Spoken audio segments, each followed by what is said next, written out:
Est-ce que vous vous êtes déjà écouté parler? Probablement que non.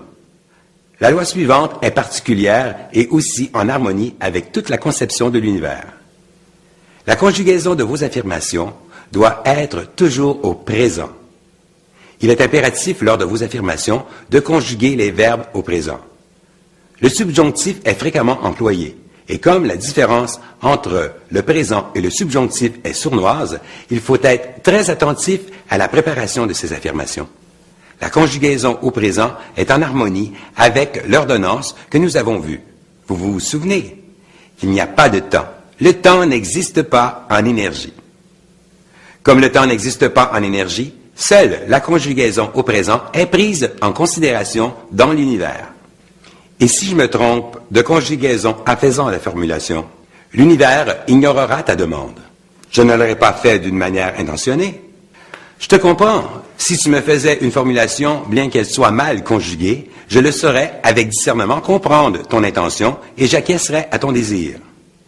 Mais l'univers n'a pas de discernement. Il ne prend que les mots-clés. Un point, c'est tout. Alors tu m'expliques qu'il comprend comme un langage codé.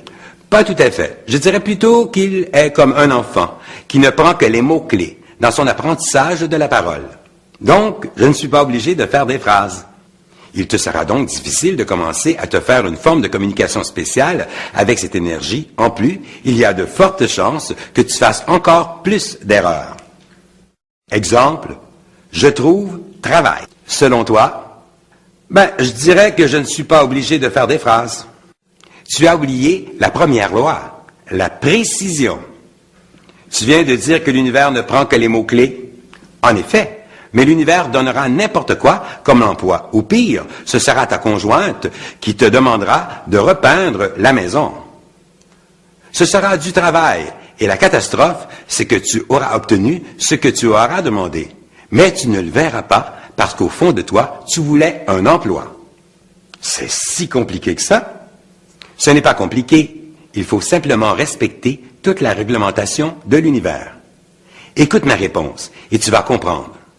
Univers infini, j'obtiens l'emploi idéal correspondant à ma personnalité, mes talents, mes connaissances, dans un milieu favorable à un salaire extraordinaire. Pourquoi commencer par univers infini? Il est impératif de se lier à l'énergie. Quand tu t'adresses à une personne, tu la nommes afin que cette dernière te réponde. Avec l'univers, c'est exactement la même chose. Il faut prendre contact avec cette matière pour qu'elle agisse. Je dirais que c'est comme un appareil électrique. Pour qu'il fonctionne, on le branche sur une prise de courant. Alors nous, on se branche à l'univers. Tu dis aussi un salaire extraordinaire.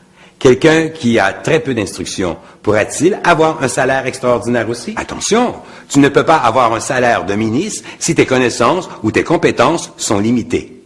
Mais le côté extraordinaire sera que tu auras de meilleures conditions pour quelqu'un de ta catégorie. Est-ce que je peux formuler une demande pour quelqu'un d'autre? Certainement, à condition que ce ne soit pas en vue d'une prise de pouvoir.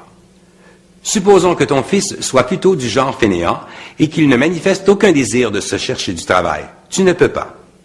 Par contre, s'il est motivé, mais dans une période où la chance le boude, ou s'il arrive toujours en second pour l'obtention d'un poste, tu peux le faire pour lui. En plus, tu peux lui donner la formulation. C'est aussi facile d'obtenir un emploi que de réserver une place de stationnement. Tu peux me croire.